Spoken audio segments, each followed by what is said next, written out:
Broadcasting from down on the bayou, it's the Average Marks Pro Wrestling Podcast, powered by Lake Area Media, LLC. And now your hosts, David Boston and Patrick Fry.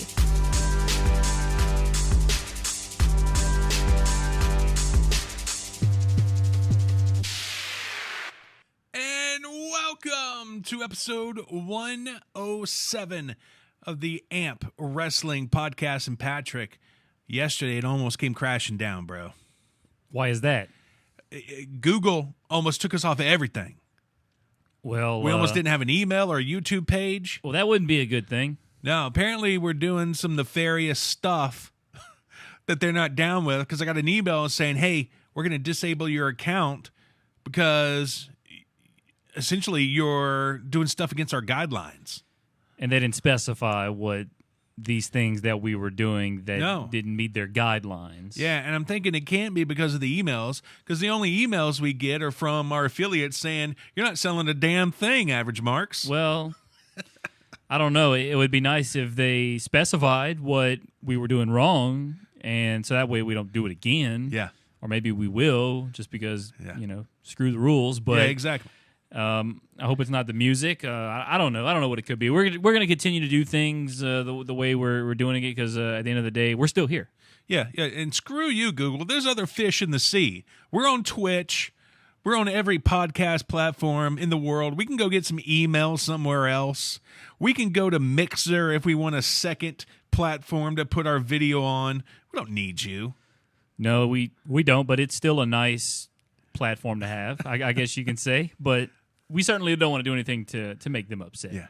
And speaking of affiliate links that we're not selling anything at, man, I could have used some CBD this week. Got another gout attack in the foot. That's not good. No. But, check out our sponsor for this video or this podcast. It is tinyurl.com/CBD for you. That's CBD FORYOU. Always 50 to 80% off on their store. And sometimes, Patrick, they got clearance in there up to 90% off. That's big time right there. Yeah, we're talking vapes. We're talking edibles like candy, chocolate. Now, chocolate sells out pretty quick, so you got to keep your eye on the chocolate. Yeah, because a couple of times I wanted to go on there, get some chocolate, because who doesn't love chocolate? Exactly. Unless you're like maybe a diabetic, but I love chocolate just as much as the next guy. And I told myself, looking through all the products, that chocolate stuff looks pretty good. And every time I go on there, sold out. Yeah. And I'm like, well, shoot.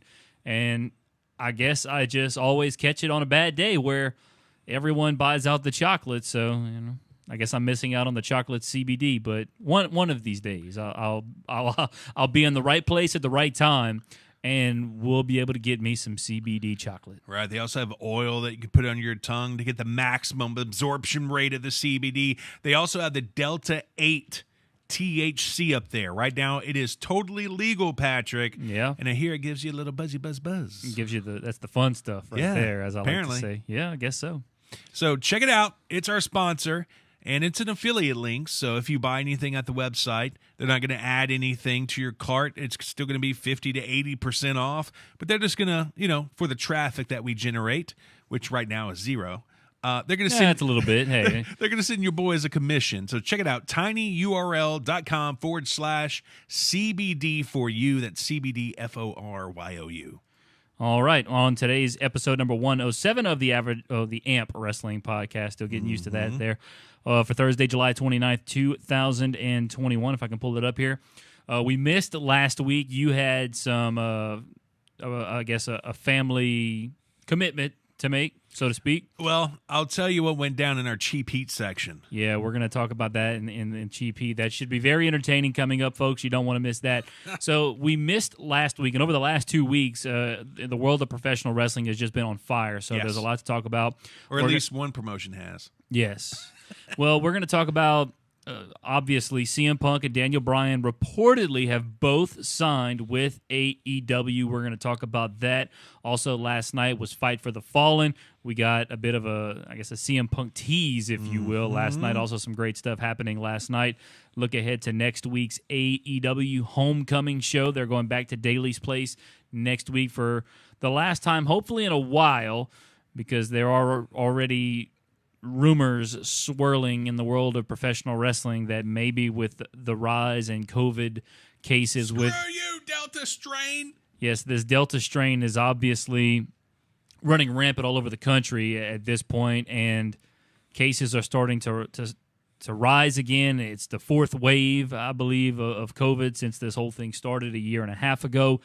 And there's rumors that, if it gets worse, if it gets to a point, AEW, WWE, all the wrestling promotions, either, depending on who you are, will have to shut down, or, the WWE will have to go back to the Thunderdome, which we don't want that. AEW will have to go back to Daly's Place with limited fans. We don't want that. We want full capacity crowds again, because it has just been a breath of fresh air over the last couple of weeks, seeing crowds and hearing the reactions for whoever and whatnot. It's been so nice, and it makes me want to watch wrestling, at least WWE again. It makes me want to watch it a little bit more now that there are fans, and hopefully. And I saw that, Nevada has implemented this indoor mask mandate now, and SummerSlam is taking place in Las Vegas. So will wrestling fans have to wear masks at SummerSlam? I would think so, based on what I just said. So we'll see what happens with that. But can they move it, like to Florida? Or Texas? Well, I don't know if they want to do that. I mean, they got they got Allegiant Stadium. That's the stadium apparently they wanted. They wanted an NFL stadium that I forgot what the capacity was. At least 60-something thousand people in there. And then with the floor, they might add more. So there might be 70,000, give or take, maybe 10,000. But it's going to be a packed house. It's going to be the largest wrestling show held since the pandemic, for sure, as far as capacity goes. So looking forward to that. I'm hoping, I think everything between now and then, we'll expect fans. I'm hoping, the future beyond that is, we still have fans at shows going forward. But yeah, my mom caught the Delta strain. And, oh, yeah? Bruh, she was sick for like 2.5 weeks, sick as a dog. Yeah, that Delta strain. Had to go to the hospital multiple times. Yeah, that Delta strain is apparently is no joke. Yeah. But anyways, back to wrestling. So AEW Homecoming next week. John Cena is back. He returned at Money in the Bank. 3 moves of doom. It's 5, but dang it. It's 5 moves of doom. But it is they are dubbing it the Summer of Cena. So we'll talk about that coming up. Also, we'll look ahead to SummerSlam as well. Mm-hmm. And we got the Cheap Heat segment. We kind of previewed that a little while ago. You got some Cheap Heat to get out there as well. And then we got some stuff in the rumor mill. About more WWE layoffs. Becky Lynch's return. When the hell is that going to happen? We've been waiting on that now for a couple of weeks. And based on the SummerSlam build, I don't know if it's going to happen before SummerSlam. I don't know what they're waiting on, but we'll talk about that. Also, the plans for Karrion Kross. He's been a subject of discussion after he lost to Jeff Hardy a couple of weeks ago on Raw. That's a very interesting situation with Karrion Kross and WWE right now. And then also Drake Maverick post-WWE future. We'll talk about all that in the rumor mill and everything else all coming up on The Average Marks, episode number 107 for Thursday, July 29th, 2021. Yeah, find us on your favorite social media platform, Facebook, Twitter, Twitch, YouTube. Just search AMP Wrestling Podcast. Simon, hope I'm saying this right. Diano. Let's just call him Simon. Well, Simon. All right, Simon. Good morning, guys, from Sydney, Australia. Hey! Friday morning here, and I have a day off, so here I am. Well, Simon reached out to us on Facebook. Well, Simon, that's right. That's true. So, welcome, Simon. We appreciate you hanging out. Feel free to join the conversation. We're getting ready to talk a little bit of pro wrestling. Thanks for joining us all the way across the world right now. Hope it's looking good over there in the future. Since you're on Friday, we're still on Thursday over here. To the first topic, which obviously has been the talk of the pro wrestling world over the past couple of weeks, and that is CM Punk and Daniel Bryan both reportedly have signed contracts with AEW. Of course, CM Punk, we haven't seen CM Punk in professional wrestling in 7+ years now. We haven't seen Daniel Bryan since WrestleMania back in April, where his contract pretty much just ran out in WWE, and it would appear that he did not renew that contract. So first, let's talk about Daniel Bryan before we jump into CM Punk.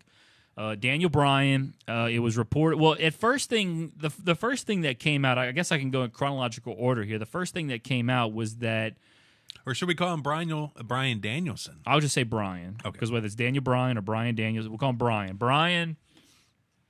We'll talk about CM Punk first. Like I said, we'll go back to CM Punk. There was reports that it was I guess it was confirmed. I think it was Bodyslam.net was shout out to Bodyslam. I think that's who it was. Reported that their sources confirmed that CM Punk was in talks with for a possible return to wrestling with AEW. So, okay, nothing there, but certainly it was one of those reports where your ears kind of perked up and was like, okay, well, this is something to definitely keep an eye on. And then as soon as that news broke, then the Daniel Bryan rumors started to swirl. Of course, I think the Daniel Bryan rumors had probably already been swirling. You know how wrestling fans are on the internet, the dirt sheets. Anything that can gain traction, clicks, whatever the case may be. Obviously, Daniel Bryan let his contract run out. We haven't seen him on WWE television. So the longer you don't see him on WWE television, the more that the rumors start to run a little rampant. Well, I don't. At this point, I got confused as to who reported what, but then it was basically reported that Daniel Bryan had signed with WWE, not with WWE, AEW. He is not. So he is apparently signed with AEW. Rumors are that he is expected to make his debut September 22nd at the New York City show at Arthur Ashe Stadium. Oh, just to shove it in Vince's face. Well, right in his backyard. Yeah, that is a bit of a, screw you, Vince. Dang. Not only are we going to come run your market, we're going to, debut a guy you had who at one point was the hottest thing you had going about 7 years ago.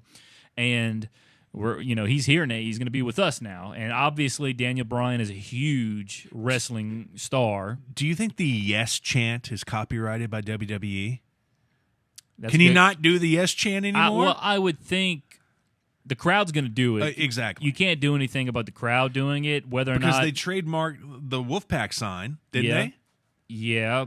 Whether or not Bryan will be able to do that, I don't know. I guess we're going to find out. It's going to be interesting. It'll be very interesting because obviously that particular gimmick is what's gotten him over when he was in WWE. The Yes Movement. That was one of the most over things in wrestling history. I mean, it's up there with, John Cena, Stone Cold Steve Austin, The Rock, as far in terms of being over. I mean, it's up there. Yeah. And whether or not he can bring that to AEW, I don't know. I guess we're going to find out. So the rumor is he's going to debut September 22nd at the Arthur Ashe Stadium show, which is going to hold, I think I saw as of right now, they sold like 16,000 tickets for that already. I don't know. I think we looked up the capacity. I want to say it's like 20,000, maybe give or take a few thousand. So I don't think it's sold out yet, but let's put it this way. AEW right now is hitting a stride that is taking them to another stratosphere. It's really amazing to see the momentum that AEW is gaining, the talent that they are acquiring. Just it really is awesome because, obviously AEW debuted 2 years ago. Well, yeah, 2 years ago. And then Dynamite came on and, they kind of got hot at the beginning there. Then the pandemic hit, and I think that really slowed down their momentum. And then ever since they got crowds back, I mean, the crowds just add so much to those shows in AEW, just the type of crowd that goes to those AEW shows. And then all the big surprises they've had so far, the big surprises they got coming. It's really a fun time to be not just an AEW fan, but a fun time to be a wrestling fan right now, especially with crowds being back, all the big surprises, the returns, and all that stuff. And having a guy of the caliber of Bryan and CM Punk getting ready to show up in AEW, man, you want to talk about a game changer. This is really going to. It's a seismic shift in pro wrestling, in my opinion, to get these two guys who are arguably, I guess, aside from Cena, the past 10 years, two of the biggest stars that WWE has produced. And I would even say in the last 10 years, maybe not so much CM Punk, but Daniel Bryan definitely has that body of work up there with Cena just in the past 10 years, since 2011. And then, of course, 10 years ago, 2011, the summer of Punk, we all remember that. That was really what sent CM Punk into another stratosphere there. So, and then obviously his falling out with WWE, and I think he just kind of fell out of love with professional wrestling. He obviously tried his hand in mixed martial arts. That didn't go so well. No. And now I think he's seeing how much fun it could be to be a part of AEW. And then, of course, the Khan's got so much money. Tony Khan probably said, you know what? I'm going to make him an offer he can't refuse. Exactly.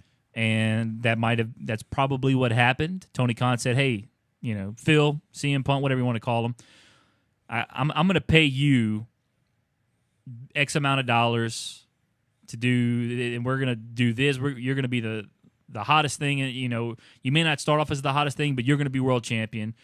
You're going to have a world title run. You're going to be main eventing. Because obviously CM Punk, if you've ever listened to what he wanted at WWE, he wanted to main event WrestleMania, the biggest obviously wrestling show there is. He wanted to main event it. And when he says main evented, he wanted to go on last, and this is the opportunity that he's going to get in AEW. It may not be this year, probably next year. I mean, like I said, he's one of those guys where he's a big enough name. He's a well-established professional wrestling name to where he can come in on his first night and win a title, and no one would complain, not one bit. So, so then obviously the reports came out that CM Punk was in talks, and Daniel Bryan signed, and then there was reports that the CM Punk deal is all but done. They're just waiting to sign it in person, and I feel like the next morning, CM Punk, I guess, showed up, I don't know if it was to Jacksonville or met up with the Khans or whoever, signed his contract, and now he's there. Was AJ Lee there?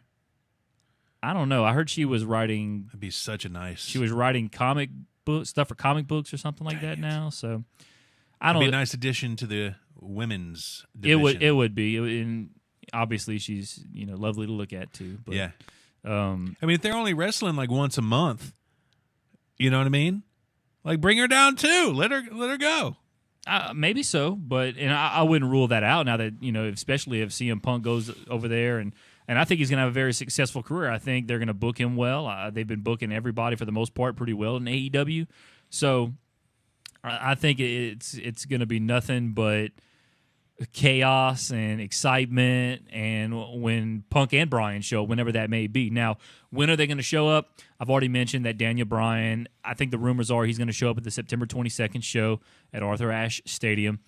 Obviously, All Out's coming up in Chicago, CM Punk's hometown. Mm-hmm. And then last night at Fight for the Fallen, they announced August 20th, which is the second edition of AEW Rampage. It debuts a week before the 1 hour show, 9 o'clock Central Time on TNT.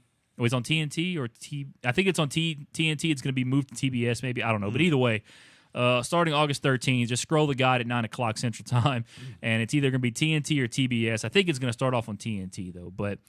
And the second edition, August 20th, they're going to be in Chicago at the United Center, I think is the name of the building. Either way, it's going to be in Chicago. And immediately, as soon as that announcement was made last night, a CM Punk chant broke out.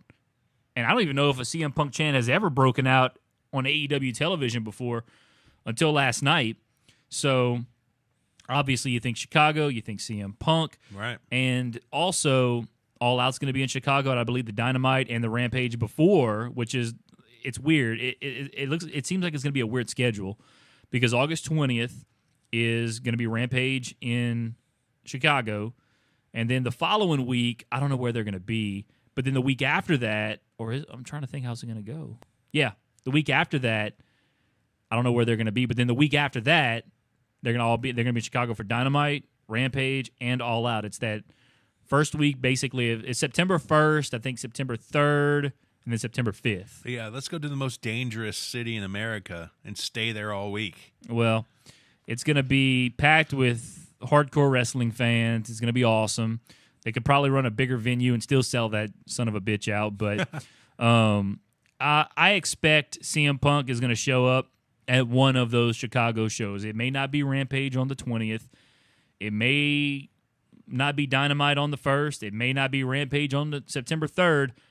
If it ain't any of those three, it's got to be All Out on September 5th. He's going to show up. There's going to be 4 Chicago shows, I believe, over that course of 2 or 3 weeks. I believe he's going to show up at one of those 2 events. I mean, Why not have CM Punk come out in Chicago to maybe the loudest pop?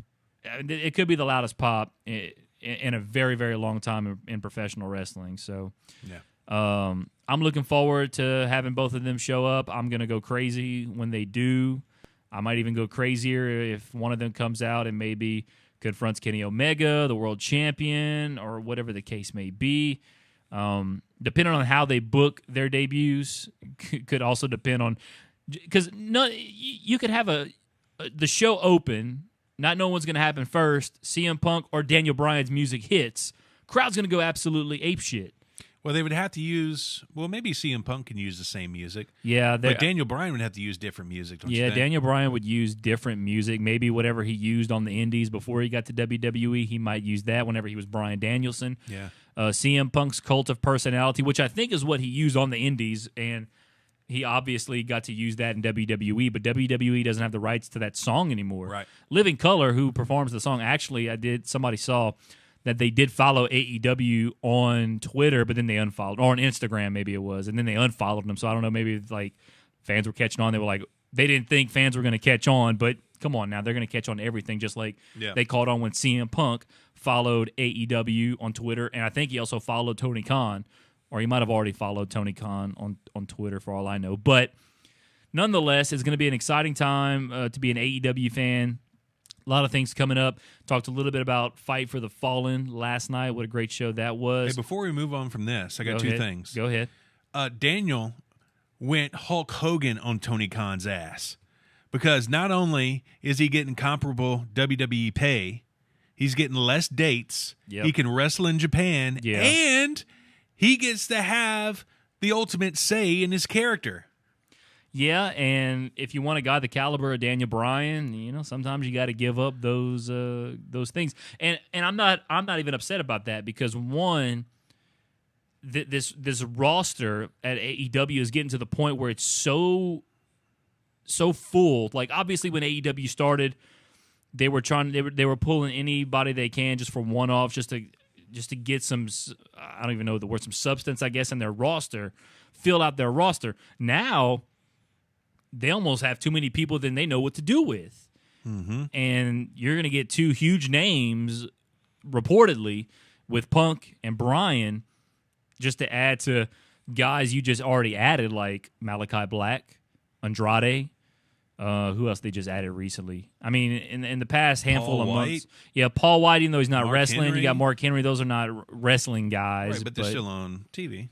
Well, Paul's on Elevation. Mark, I guess, is going to be on Rampage. Yeah, that's what I heard, yeah. But as far as in-ring performers, I mean, they got Miro, and they got, which Miro came through, I think, last year sometime. So a lot of big names have come through recently. Also, Chavo Guerrero. FTR. Chavo Guerrero, I don't know if FTR. Chavo Guerrero, even though he's not, I don't think he's going to wrestle. He's just going to manage Andrade. But yeah. And then now Punk and Bryan, reportedly. So you got so much roster talent that you almost don't even know what to do with. You got to get a third hour of cable television programming to put more people on. And a guy like Bryan, he already said back when he was in WWE, when he made his last run, that would be his last full-time run. So, and you know what? The fact that he's going to get to go wrestle in Japan, if he goes wrestle in New Japan Pro Wrestling, that's going to be awesome for New Japan.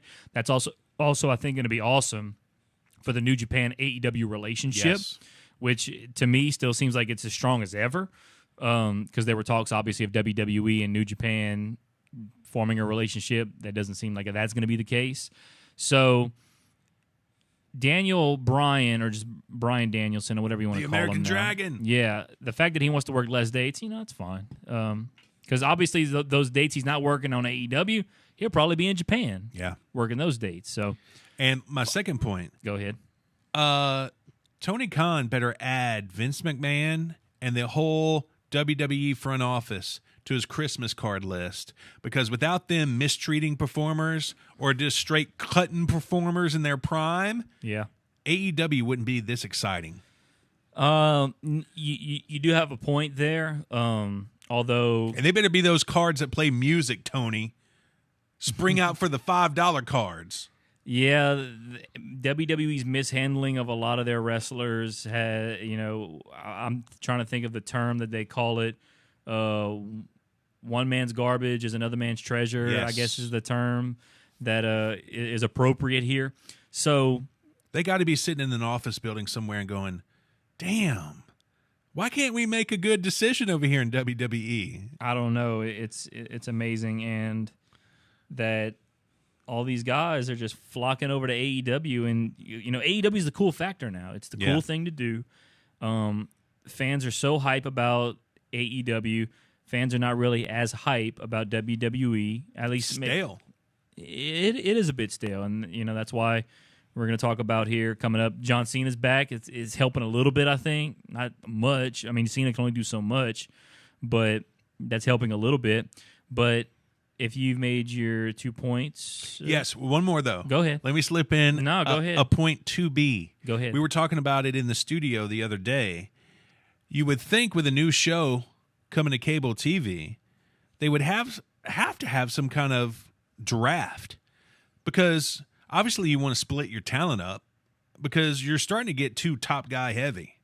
Well, here's the thing. Like, I looked up the details of the new show Rampage last night. It's only a 1 hour show. Yeah. And it comes on at 9 o'clock, which is not the ideal time on 9 o'clock on a Friday. Do you really want to have one brand of people just for Rampage that I just don't think they're going to get the ratings on Friday night that they will on Wednesday night, because 1 hour show, you can only do so much there, obviously. What time does SmackDown end? 9 o'clock. Well, you're going to have people flipping over, bro. They're going to have monster numbers. 9 o'clock's the perfect time. They're gonna have monster numbers for that August 20th show because people think CM Punk is going to show up. They're going to have monster numbers for that show. If CM Punk does not show up on that show, the numbers are going to drastically drop, in my opinion. But I don't know. They may. It depends on how they book that 1 hour because, like I said, it's 1 hour. It's at 9 o'clock. You know, in the pandemic, despite the rising COVID numbers, the pandemic is coming to an end, in my opinion, in terms of people just not giving a shit and just going out, you know, Friday nights, 9 o'clock. No one, you know, not as many people might want to sit at home, watch wrestling. I will, but I just don't do anything on Friday nights anymore. I don't want to stereotype here, Patrick, but most wrestling fans, probably in the higher 90th percentile of wrestling fans, aren't doing a damn thing on the weekend. Because oh man, I can't believe I'm going to say this. A, they're lonely AF. B, that's what they like to do. Yeah. And C, they ain't got no girls. Some do. That's what I said. 90th percentile. You really hit the jackpot if you're laying at home on a Friday night with a bad bitch that actually likes wrestling. And just laid up, just half naked in bed with a girl saying, there's that meme where... You want to wrestle? Well, there's that meme of that guy and the girl, like they're laying up in bed and there's like the TV screen and people always change out what's on the TV screen and like you just want that one girl that's like, I want this, and it's, you know, you and your girl laying up half naked in bed and then AEW Rampage is popping up on the TV, man. Now my girl don't like wrestling and that's fine. You know, I still love her regardless. Not many do.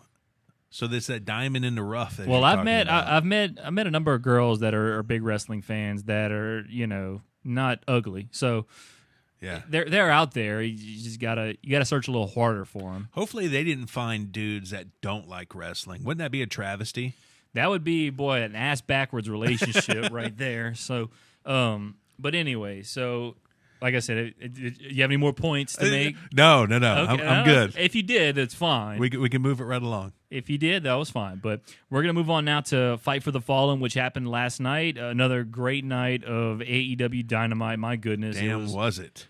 It sure was. It started off with the 10-man tag team elimination match, the Elite taking on Hangman and the Dark Order.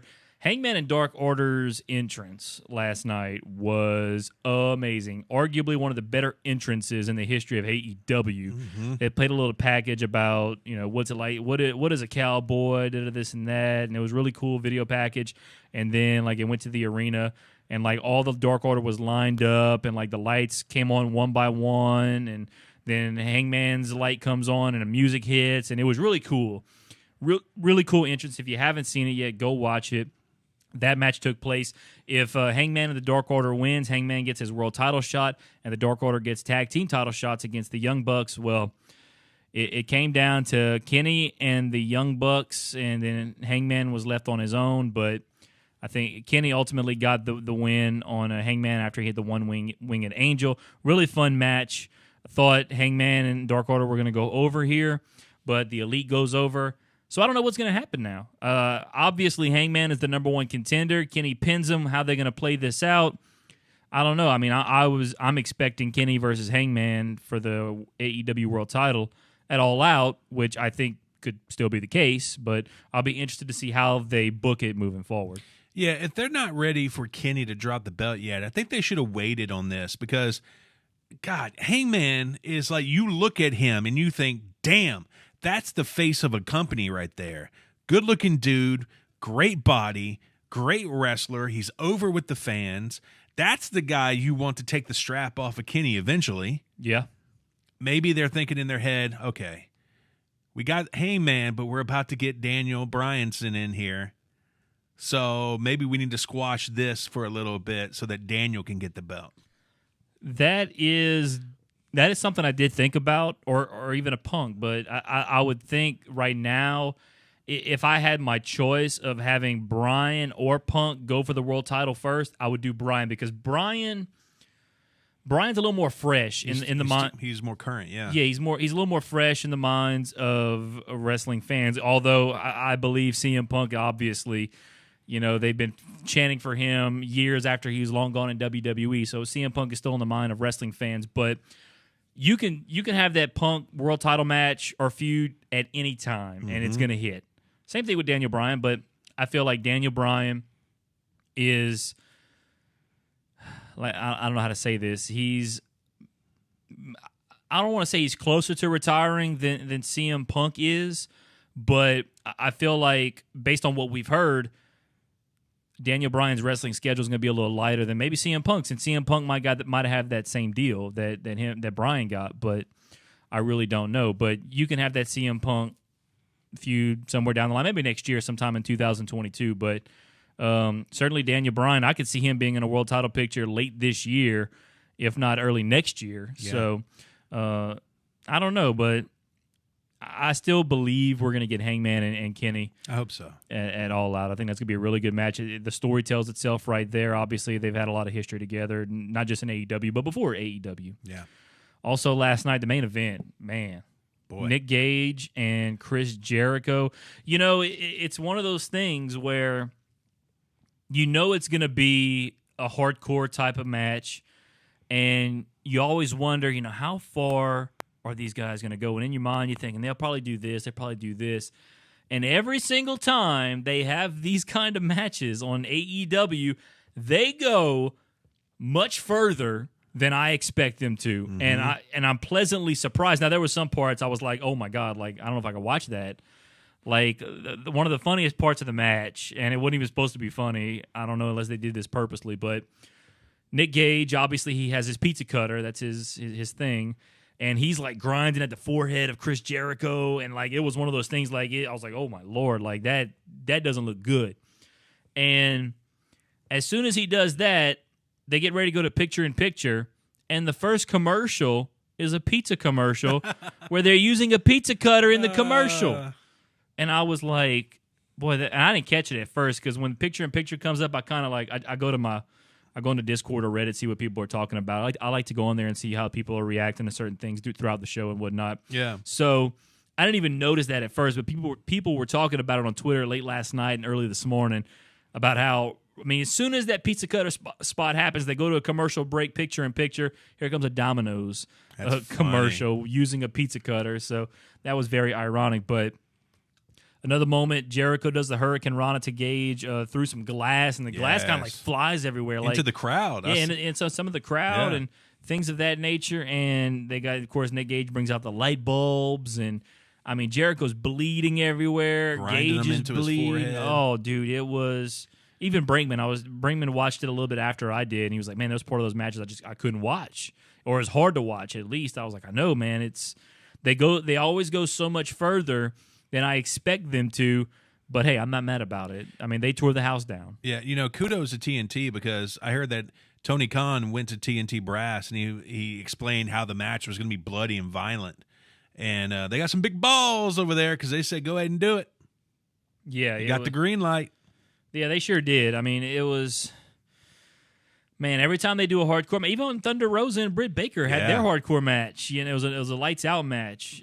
They went so much further than I expected them to. So kudos to everybody for really just outdoing themselves and outperforming our expectations. Kudos to Jericho, or at least my expectations. Yeah, Jericho, 50 years old. Jericho does not need to be doing this.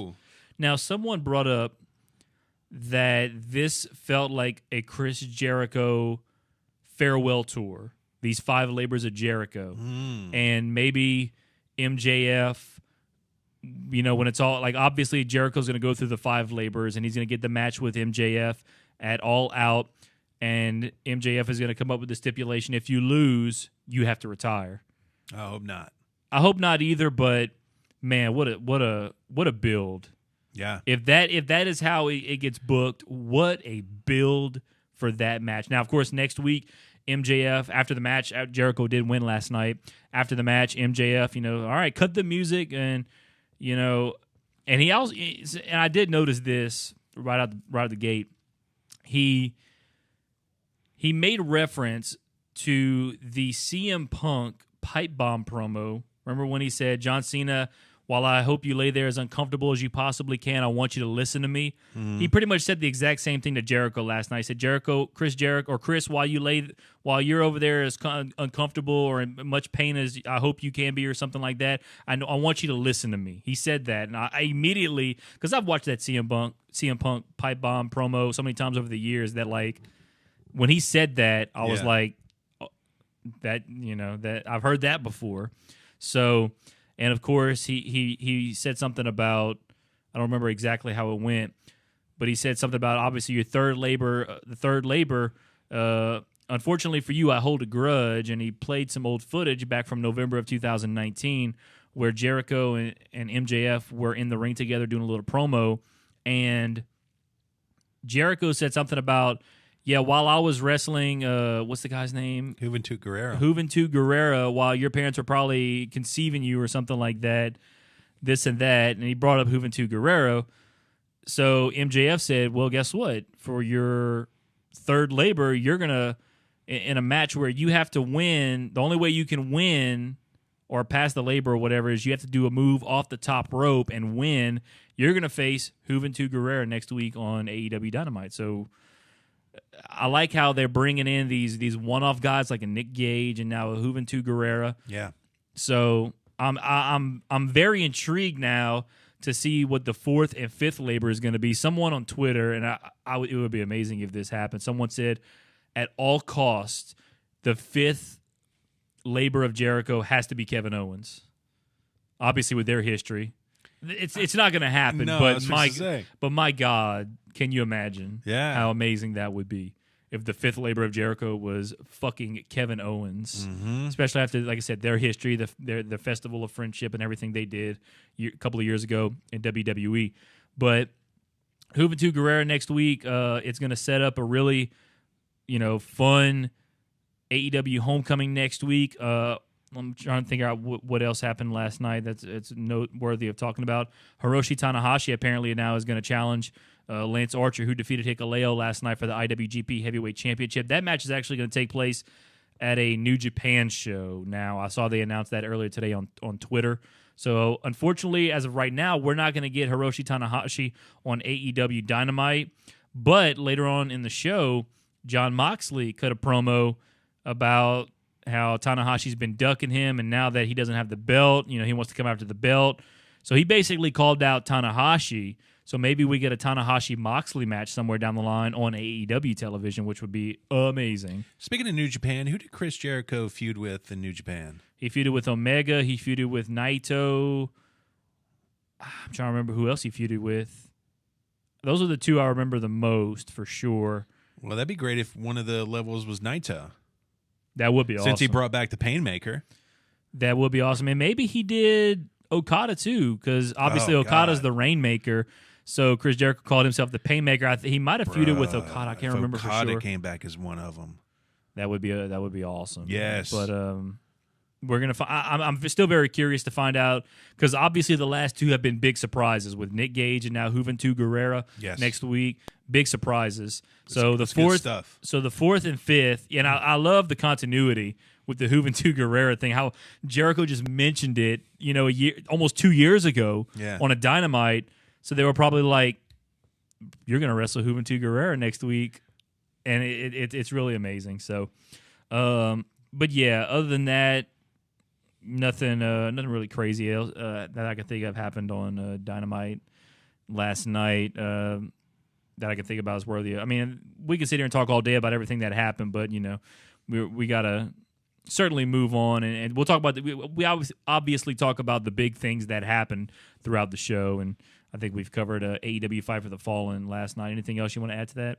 No, just something I saw. I didn't see the match, but apparently Cash Wheeler got cut pretty bad from a turnbuckle. That's true. Yeah, I did see that. It seemed like they did cut that match a little short. Like it ended very abruptly.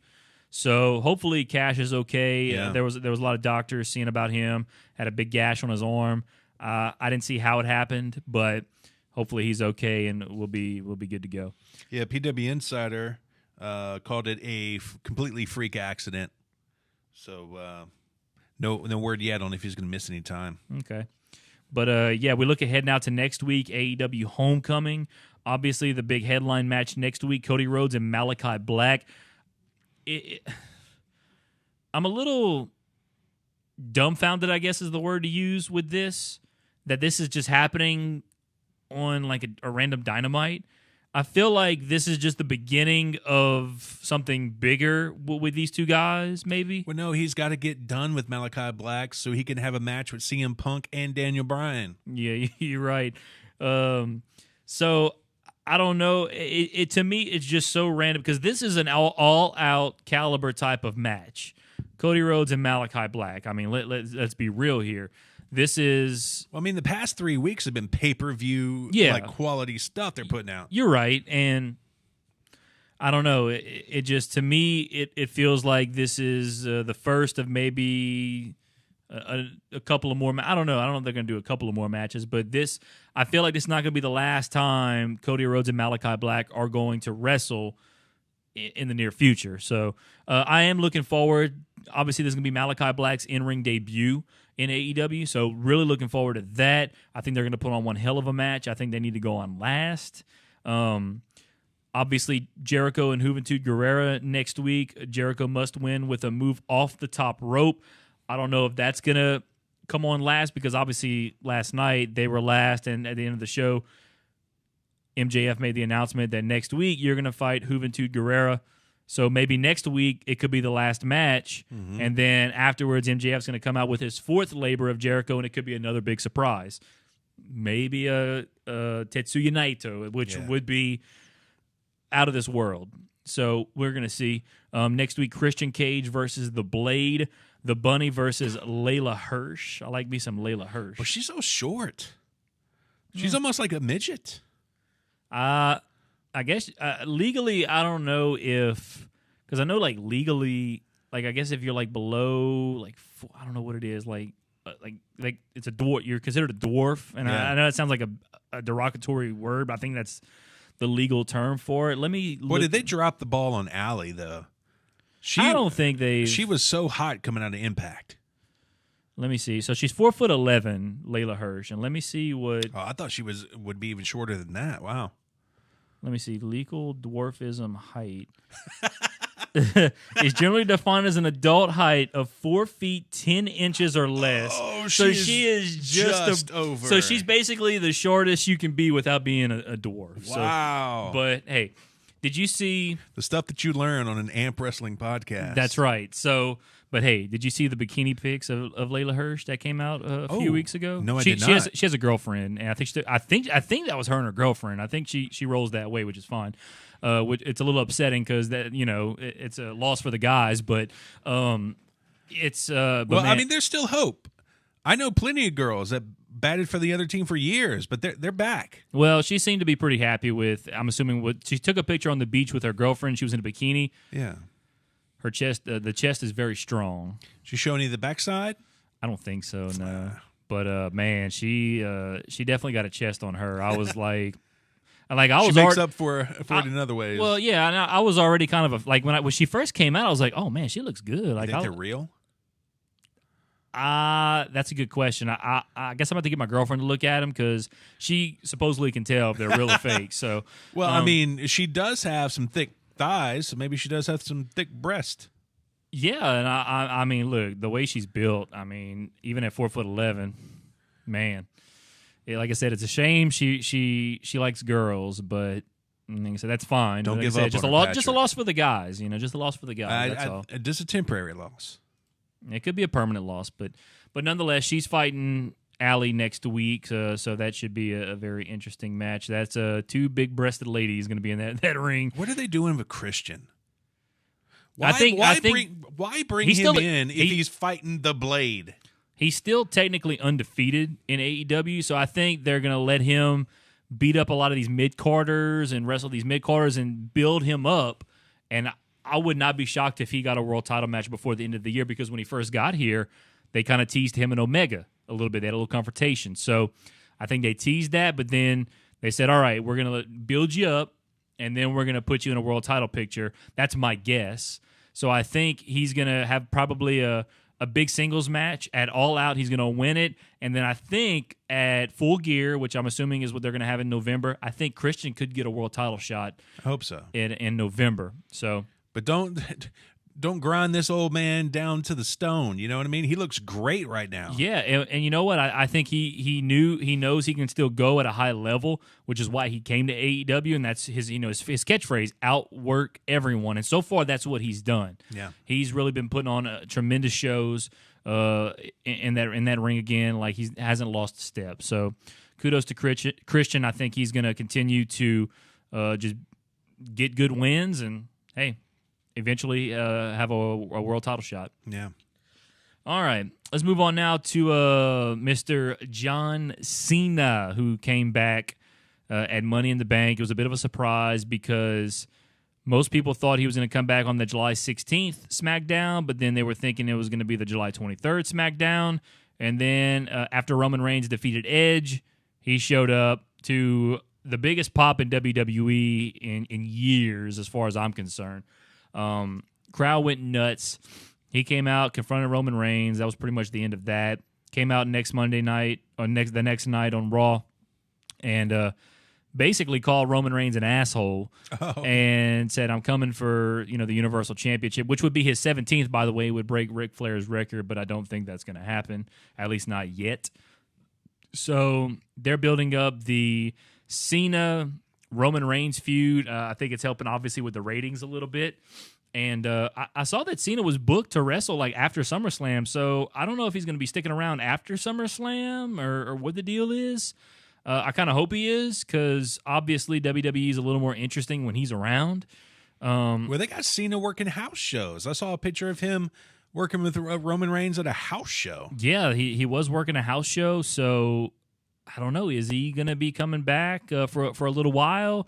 I mean, for all we know, Cena might have said, "Hey, look, I've done a lot of movies. I'm going to take a little break from Hollywood. I'm going to come back, give you a year, or maybe till WrestleMania. Maybe he's going to stick around till WrestleMania and then kind of go off into Hollywood again." So I would imagine they're paying him dump truckloads of cash to come course, back. Absolutely, yeah. That's why he left the movies. Those $1 billion deals. Where do you think that's going, Yeah. dude? I think basically Vince was probably like, "Hey, John, I'm going to give you one of these $1 billion deals, basically. You're going to take one of them. We're just going to keep the other. That's all you. You get the $1 billion deal to come back." Damn. And maybe, I don't know. But I know they're paying him a good chunk of money, obviously, to come back. Brock Lesnar money. Yeah, and then Brock's not around, so they got to pay somebody that big money, I guess. But speaking of Brock Lesnar, this wasn't on the rundown, but there's been rumors that Brock has signed with a company that is not WWE. Some people think it's UFC. I believe it could be UFC. I just don't see Brock Lesnar going to AEW or any. When it comes to professional wrestling, I see Brock in only one company. I think Brock knows better than to, I guess, get on Vince's bad side. He doesn't want to get on Vince's bad side because Vince has paid him a lot of money. Let's be honest. So I think he knows that going to AEW would be, and I know he could probably make a lot of money in AEW. I just don't think he'd fit in AEW with what they're trying to do. So now I think AEW will be glad to have him just to get more eyes on the product, obviously. But I just don't think. I think Brock Brock Lesnar as a whole fits better with WWE. That's just my opinion. So maybe he'll try to go back to mixed martial arts. I don't know, but there's rumors that he's signed with another company that's not WWE. Right. And if he signed with UFC, then he could still go back and sign with WWE, I think, because there's been times where he went back and fought with Mark Hunt while he was still under contract with WWE. So he can go do MMA and still be in WWE at the same time. Whereas if he goes to AEW, obviously he can't be in WWE. But we'll obviously keep track of that story as it goes along. But man, that would be. Let's just say he does go to AEW, bruh. You want to talk about a wrestling earthquake? Yeah. That's it right there. I just don't. Oh man, Twitter would shut down. Yes. Or wrestling Twitter would shut down. The internet would shut down. Yeah, that would break the internet, and I literally break the fucking internet. I mean, it would just be crazy. Yeah, first match, him and Miro, that would be amazing. Break the internet. But so yeah, John Cena's back. It's the summer of Cena. I don't think he was on Raw, but I guess he'll show up on SmackDown this Friday, tomorrow. So to continue the feud, which they're going to be headlining SummerSlam. Speaking of SummerSlam, let's take a little look and see so far what. A little look-see. See, I don't even know if they've made any matches official yet for SummerSlam, but I'm about to find out here right now. I know that like Edge and Seth Rollins, they're really pushing that. I know right now they got the triple threat match. Nikki, almost superhero, ASH, will be defending the Raw Women's title after she cashed in her Money in the Bank on Charlotte. She'll be defending in a triple threat with Charlotte and Rhea Ripley, which makes me wonder when the hell is Becky Lynch going to come back, but we're going to talk about that in Rumor Mill. Yeah. Coming up, where the hell is my SummerSlam 2021 Wikipedia page? Looking forward here real quick. Give me a second, folks. Don't trust Wikipedia. I've trusted that thing too many times on interviews to get burned. So right now, the only official match is Nikki ASH versus Rhea Ripley versus Charlotte Flair. But obviously, Roman and Cena are going to fight, and then I think Seth and Edge are gonna wrestle as well, and then Lashley and Goldberg. So, as much as I hate to say it, that's what. And you know what? We talked about Brock signing with someone else. Obviously, they were talking about Brock going fight Bobby Lashley, which is something I was really looking forward to. Maybe that's why they had to go get Goldberg, because Brock was out of commission. Maybe he's doing something else, and he was like, "No, I'm going to do something else. I'm not coming back. At least not now." So maybe they were like, "Well, who the hell are we going to get?" Which, in my opinion, they could still get Big E to go cash it in, and I would rather see that, a Big E versus Bobby Lashley. I'd much rather see that than Oldberg taking on Bobby Lashley. But we're going to get Oldberg and Bobby Lashley, and it's going to... What if Big E cashes it in before the match, and it's a triple threat? Well, I mean... Does that make it more interesting for you? A little more, yeah. I think so. But I'm done with Oldberg. I mean... Just because he's not the 97 Goldberg anymore. Yeah. He's the 2021 Goldberg that can half-ass wrestle and do two moves. I don't understand why Vince keeps wanting to bring him back, too, because when he came to WWE, he really didn't do much. He wasn't the same WCW Goldberg. I mean, it was nice when he came back in 2016 and he beat Brock in a minute and a half. I mean, that was kind of cool and surprising and everything. It was dumb as hell. No, I like that because that was the shock value was there because I don't think anyone was expecting that. The shock value was there, and then obviously Brock, ultimately the next WrestleMania, beat Goldberg for the Universal title. Goldberg should have been done after that. That's it. See ya. Retire. But you cannot fault the man for taking these huge paydays, though. I cannot fault him for taking the paydays, but putting him in world title matches, it's dumb. You know, if he's going to come back, put him in a non-title match. Or put him in a match to put over an up-and-coming superstar. Don't fucking put him in a world title feud because... They're not worried about putting anybody over these days. Because he, in my opinion, he cannot put on a world title caliber match. Against a Bobby Lashley. He can for 2 minutes. That's it. But, that's nothing. That's I could go in there and run around for 2 minutes, and I might die afterwards, but I could probably look a little better than Oldberg. Yeah. For 2 minutes, because Oldberg just, and I keep calling him Oldberg, but that's how he wrestles, in my opinion. I mean, he damn near killed The Undertaker in Saudi Arabia, and he's dangerous in the ring because he's not what he used to be. Yeah, and then you look at his shoot style. You got Bobby Lashley, who's fought in MMA, who is a freaking genetic beast.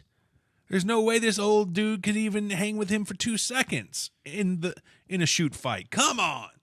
No, it's I don't know. I'm just I'm disappointed because I was expecting Brock and Bobby, and now I'm getting Brock and Goldberg, and I could be getting Bobby and Big E, which would be awesome, but I'm getting the worst of the three. So well, hopefully he cashes in before the match, and he's like, I'm going to cash in before the match because I ain't no punk bitch. I would hope so, but we'll see. We'll see what happens there. So, yeah, SummerSlam, it's on a Saturday night, too, this year, by the way, if we have not mentioned that yet, which is very interesting. August 21st. Looking forward to it. Nice. So, let's move on now. What we got next here? Where's my rundown? All right. Oh, Cheap Heat. Cheap Heat time. Speaking of punk bitches. Yeah, Cheap Heat time. David here has got us some good cheap heat here. David, the floor is yours, sir. Yeah, I got some cheap heat with stupid-ass parents at high school freshman orientations. So this is how it went down. My son's in band. So we have freshman orientation because obviously there's a lot of moving gears in the band with practicing, with going to competitions, with their yearly trip. This time it's to Disney World, with, marching and, different stuff like that. So we get in there, and the handbook, automatically I see it's a fucking novel. It's like 40-something pages. So automatically I'm pissed. It's 6:00 at night. They have to go through it? Or Yeah. Oh, my Lord. And this band director is like 76 years old, and he loves telling stories back from 1982 and 1978, and when he was the band director at Rose Pine, and people hopped over the fence at Walt Disney World, and he got in trouble for it, and how students have sex in the bathroom, and all these stories. So by the time we got there at 6, by the time he finally gets to page freaking 3, it's almost 8:30. 8:30. I'm exaggerating a little bit, but we were about 3/4 of the way done with the novel. Mm-hmm. And not only is he talking, he has the lady that helps him run it and the lady who heads up their fundraising. And they're both talking as well. So they're just going back and forth, this and that. And then they get to question and answers. It's 8:30 at night. These hard-ass plastic seats are now making me almost a cripple, right? Yeah. I'm pissed off because this should have been like an hour meeting at the most, and we're there for 2.5 hours. And then all of a sudden, these dumbass parents who either didn't listen or they don't have the mental capacity to understand the English language start raising their hand to ask the dumbest questions in the world that we've already gone over, and B, your dumbass could just read in this handbook. You were ready to get the hell out of there. Yes. Patrick, I was inches away from raising my hand and saying, can we wrap this up and let all these dumbasses read the novel? That would have been awesome. Bruh, I was about to lose my stuff, and there was this couple right next to me and my wife that were the main question askers. Oh. And this one guy had a voice like this, and he kept asking these dumbass questions. And I wanted to berate him and most likely his dumbass kid and his dumbass wife. And, it was torture, dude. So if you're a parent and you have an 8th grader and you're going to a freshman orientation, don't ask questions. Just read the handbook. Everything's in the handbook. Just sit there like a nice parent, shut up, and let's get out of there. And if you have any questions, you can always email them later. Or call. Or just walk up to them after the thing's over and ask your dumbass questions. Okay. Another reason why I don't know if I want to have kids. But hey. To each their own. All right. So the wife is going to my daughter's orientation coming up next week because I can't take it. I'm going to go with she's not going to high school. No, but she's going to 6th grade. She's going to a new school. Yeah. So it's going to be a whole bunch of 6th grade parents that are complete dumbasses too. And a whole room of them. This isn't just band. This is a whole 6th grade. Yeah. When they open up the Q&A, I don't know if I can take it. You might have to come bail me out.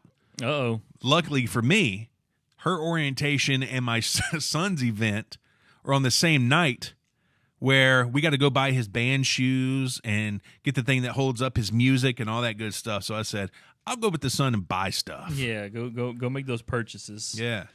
All right, man, it's time for the rumor mill. So what you got here on the rumor mill? Fightful reported WWE laid off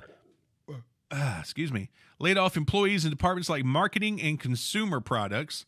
They haven't heard of any talent being released in this round of the budget cuts. Why are they still cutting people, bruh? You just talked about the billion-dollar deals. What's going on? Maybe they're getting ready to sell. I know, but these people aren't making wrestler money. These are the schmucks and the jabronis in the back that are making like $30K a year. I really don't know at this point. I know they had their investors meeting today. I wonder how that went. But as far as WWE goes, I wonder if there's going to be any news coming out about, hey, because you think they would have to disclose if they're looking to sell, right? I guess. I don't know the rules. Since you're a public traded company. Yeah, I don't know the rules behind that, but maybe. All right. When talking about SummerSlam's Raw Women's title match, Fightful Sean Ross Sapp mentioned that a lot of people were expecting Becky Lynch to be back already, but the word is she might be heading to a different brand. You know, that's what I was thinking too, because the last couple of weeks I've been watching and hoping that, hey, we're going to get Becky Lynch back, because obviously she teased she was in Fort Worth for Money in the Bank. Maybe she shows up there. There was that late addition of Tamina. Some people thought maybe Becky Lynch would be there. Obviously, Becky Lynch never lost the Raw Women's title. She had to give it up when she got pregnant. And it's a lot, Seth Rollins. Yeah, thanks, Seth. So I'm wondering, and I was thinking, you know, that SummerSlam, you know, was supposed to be all hands on deck, biggest show of the year. Obviously, you're going to get arguably your biggest woman star, who never lost the Raw Women's title, to come back and face whoever the Raw Women's champion was, which was Charlotte, until Nikki ASH decided to cash in her Money in the Bank contract and become the new Raw Women's champion. So I was expecting a Becky versus Charlotte at SummerSlam. Things are a little bit different now. But then I thought, well, maybe she's going to come back and maybe challenge Bianca Belair for the SmackDown Women's Championship, which I guess could still be a possibility. But, you know, hey, if you're going to start doing that to build that up, this Friday is as good a time as any. So maybe Becky shows up on SmackDown Friday. I don't know. I don't see her going to NXT, but although that would definitely boost their ratings, but I don't see her doing that. So nah, she's too big for NXT. My guess now is that she's going to go to, which, don't get me wrong, Becky versus Bianca, I'm all for that, because we've never seen that before, and I think that's going to be tremendous. So I'm all for that. I hope that's what happens. Ringside News claims Becky Lynch won't be returning anytime soon. She at least won't be back before the next draft. So what's the deal? Like, what's the holdup? Well, maybe they're thinking they're going to wait till the draft so they can draft her to SmackDown. As far as I'm concerned, WWE, you can do whatever the hell you want. Like, no one's going to give two shits if she shows up on SmackDown. You're certainly not going to hear me. You might hear some smarks, but she's on Raw. Like, I don't give a fuck. Like, yes, sir. So what if she shows up on invasion. SmackDown? So what? Yeah, like, the man goes wherever she wants. If anything, I'm glad you just said invasion, because if anything, that's when Becky Lynch really started to take off. When a couple of years ago, she showed up on SmackDown, got her nose broke. Yeah. Or she showed up on Raw. I think she was a SmackDown. I don't remember what it was. She showed up on the other brand, got her nose broke, and then you had the iconic picture of her in the crowd with her arms out, just face busted up. So yeah, so what? Let her show up on a SmackDown and challenge Bianca. Like, who gives a shit if she signed to Raw? Yep. No one. If anything, if you're WWE, you can go on their website right now, take Becky Lynch's picture off of Raw, put it on SmackDown. Some people are going to notice it, but no one's going to give a shit. I'm ready. I'm just look. I've been excited. Look, I love me some Becky Lynch. You're ready for some Becky Lynch? Yeah, like I've been like. You know, WWE's been needing some fire put in its ass, and Becky Lynch is that fire to put in your ass. I mean, let's fucking go, man. I'm ready. Yeah. Like, I don't know what the holdup is. Like, she's obviously still Maybe under. Seth got her pregnant again, bruh. Don't even like if I was Vince or whoever, I would say, I don't care. Okay, you had your baby. That's fine. It's all great. You're back now. I'm going to go fucking buy you some birth control right now. Either that or I'm going to personally give you a vasectomy. No, I wouldn't do that, but because maybe she wants another kid down the line, which is fine. But I'll be like, bitch, I'm getting you some birth control because we need you here wrestling right now, because we need star power, and you are star power. So, like I said, I'm at the point where I'm like, what the hell's going on? Why is she not back yet? She could have been back. I don't know. Like, I'm really dumbfounded that she is not back on WWE television yet. It's baffling to me. Yeah. I don't know. Maybe she just wants more time with the little babe. Well, she had the baby in December. She's had 6 months with the baby. So if she's a first-time mom, she's probably enjoying the whole thing. And she's got a nanny, so she doesn't have she doesn't have to wake up at midnight to go feed the little baby. Exactly. She just does all the fun stuff with it. So if you got a nanny, that means you got your time to get your little ass to Raw or SmackDown, go wrestle a 10, 15-minute match, and then you can go back and see about your kid. Yeah, she's no probably big having a deal. great time. I'm sure she is, but at the same time, like, she's under contract, I'm sure, still, obviously, and they're paying her. What's the holdup? Like, she had her kid in December. She 7 months ago, and she's been training for like the past month to get back in the ring. And I'm not saying you gotta like have her come out first night and wrestle a 20-minute match. Like, obviously, you can have her show up and squash somebody. No, I would not even that. You can have her come back and not wrestle, and it'll be fine. Yeah. Until SummerSlam. I don't know. Speaking of pregnant women in the WWE, this is why your ratings suck. Is Ronda Rousey still under contract? Because it looks like she ain't never coming back. No, I think her contract expired. I think like in April or something like that. I don't even want to talk about that either. But she left in 2019 to go get pregnant. It took her 2 years, which, like I said, she may have had issues, and it may be out of their control as to why it took two years. But whatever. Screw you, Travis Brown. I'm over Ronda Rousey in WWE at this point. So you're not a subscriber to her YouTube page? I don't know. I'm subscribed to like a shit ton of YouTube pages, so I don't know. All right, moving on. Some have noticed Drake Maverick. Wait, we didn't talk about Karrion Kross. Oh yeah, I skipped that. Thank you. According to Fightful Select, Karrion Kross was originally supposed to lose to Jeff Hardy for a second time. Yeah, but then Hardy got COVID. Before he got COVID. Yeah. What the crap? Well, I did see a thing that apparently, obviously, Karrion Kross has been coming out on Raw without Scarlett, and I think the plan, from what I read, is that Karrion Kross was going to, go on this losing streak and, lose his mojo or whatever the fuck, and Scarlett was going to show up, and all of a sudden, when Scarlett shows up, he's going to become this monster again, as if he needs Scarlett to be there or something. She's his siren.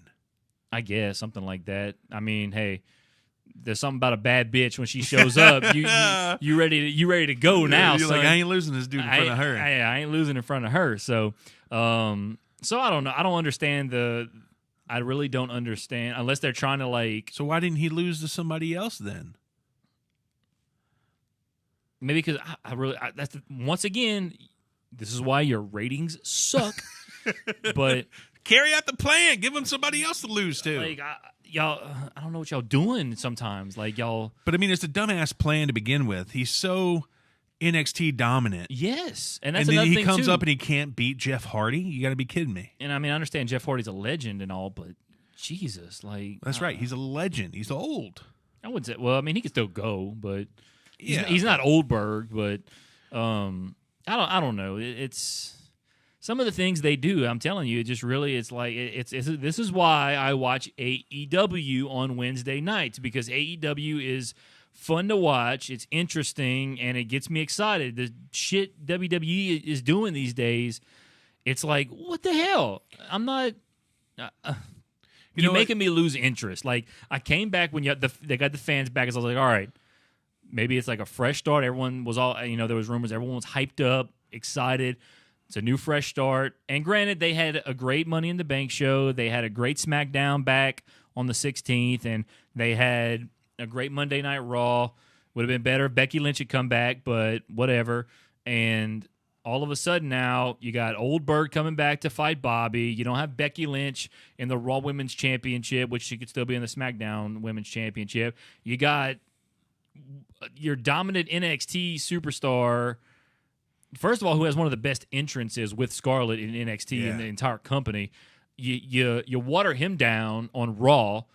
And now apparently there was rumors he had backstage heat for whatever reason. I think this was sort of a punishment, which, okay, that's whatever. But why? If you're don't have him lose. If you're trying to make your next star, which is what you're always trying to do, supposedly, why would you make him so dominant? And when he comes up, it's like you just piss away all that momentum. Now, people who don't watch NXT, they're like, "Who is this badass mofo? He's a pussy." Yeah, and this is the way it's been over the past few years. Rinse and repeat. You know, Triple H built someone up in NXT. And when they get to the main roster, everyone's so hyped. It's like, oh, man, this fucker's awesome or whatever the case may be. And, excuse me, within a year, it's like they're jobbers. It's weird. There was only 2 people that they didn't do that to. Finn Balor and Samoa Joe. Yeah, pretty much. I mean, you got like Rollins and Ray. I mean, these guys came from NXT and Dean Ambrose, obviously the Shield. I'm trying to think who else, like, just off the top of my head. I mean, you can go through a number of list of people that have come to the main roster and just fell apart from bad booking. And I don't know. And it seems like this is going to be the case with Karrion Kross. You know, you got this dude, he's got the look, he's dominant. His promos are hit and miss, in my opinion. He's got the baddest bitch probably in wrestling by his side. Yes. I mean, I don't know.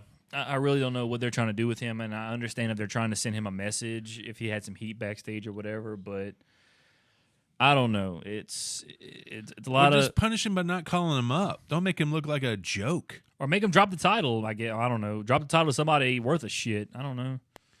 Or put him in like a fatal 4-way, have him drop the title but don't get pinned, I guess. I don't know. That's the thing. You're the WWE. You can do whatever you want, even if sometimes it doesn't make fucking sense, like, which a lot of times it doesn't already, but that's the thing. Like, the same thing with, fucking Becky Lynch. Bring her on SmackDown. Who gives a shit? Like, but you know what? I bet you AEW is licking their chops. They're like, oh boy, we're gonna have Karrion Kross in about a year. Yeah, give him 1 year. We got him and Scarlett. Tony Khan, he saw him lose to Jeff Hardy. Said, all right, cool. So let me start calling Karrion Kross. Say, hey, dude, whenever you get sick of their bullshit and come over to AEW, we'll build you to be a monster. Yeah, don't re-sign, bro. Yeah. So but all right, let's go to Drake Maverick now. All right. So speaking of dwarfs, how tall is he? Look that up. Okay, I'll look it up. It's got me interested now. Drake, because he's a short man as well. Drake Maverick height. Wait, before I look. Yes. Taller or shorter than Layla Hirsch? I think he's taller. Yeah. Okay. 5'4". Okay. Okay, yeah, that's true. When I said that, I was like, he's got to be taller. 5'4".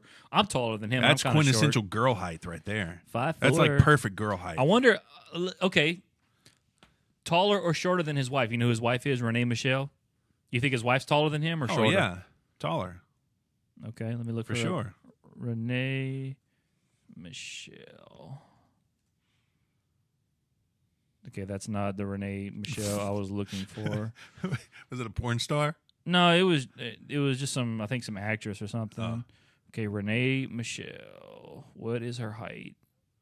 Maybe if you put Renee Michelle Drake Maverick on there or something. 5'3". Really? Yeah, 5'3". It must have been the heels. Maybe so. Yeah, 5'3". So there you go. All right, Drake Maverick news. What you got? Yeah, some have noticed Drake Maverick has revived his YouTube channel. Mm-hmm. PW Insider speculating that he could be preparing for a post WWE future. Yeah, I mean, before that he was Rock Spud or something like that in Impact. Yeah. WWE obviously... He's great on the mic. Yeah, and obviously, with the success of Xavier Woods' channel and things of that nature, and, just the way wrestlers now can get on YouTube, Twitch, whatever the case may be, make a little bit of money. Like, Zelina Vega was making more money on Twitch just because she probably was, OnlyFans. Well, she didn't have that, but... Yeah, she did. She had an OnlyFans? Yeah, she would post pictures of her doing cosplay. Oh, yeah, that's true. But, just because guys were paying to hope to see her naked. Yeah, they did. Yeah, so I would One day. I wouldn't follow One day. One day. I wouldn't follow for that. But now that she's back in WWE, that ain't gonna happen anytime soon. They know she won't be posing nude. This ain't the 1990s where you had all your women wrestlers posing nude for Playboy. Unfortunately, Yeah, she's no Sunny. So, all right, man. I think that's it, huh? Yeah, man. Follow us on your favorite social media platform, whether they be Facebook, Twitter, YouTube, Twitch. We are on there. Search AMP Wrestling Podcast. Also, find out. Where was I going with that, Patrick? I have no idea. Well, I was trying to talk about our affiliate link. Oh, cbdforyou.net? Yeah. Well, it's tinyurl.com/cbdforyou. I just pulled it Yeah. up there on the screen. Yeah, if you're having trouble sleeping, if you're having trouble with pain, anxiety, CBD can help you out. And CBDforyou.net has 50 to 80% off sales daily on CBD. tinyurl.com/CBD4you, and that will help you boys out. All right, Patrick. There's only one thing left to do. Outro. You've been listening to the Average Marks Pro Wrestling Podcast with David Boston and Patrick Fry. All opinions discussed in the show are those of Average Marks and do not represent any wrestling company, organization, or individual. This has been a Lake Area Media LLC production.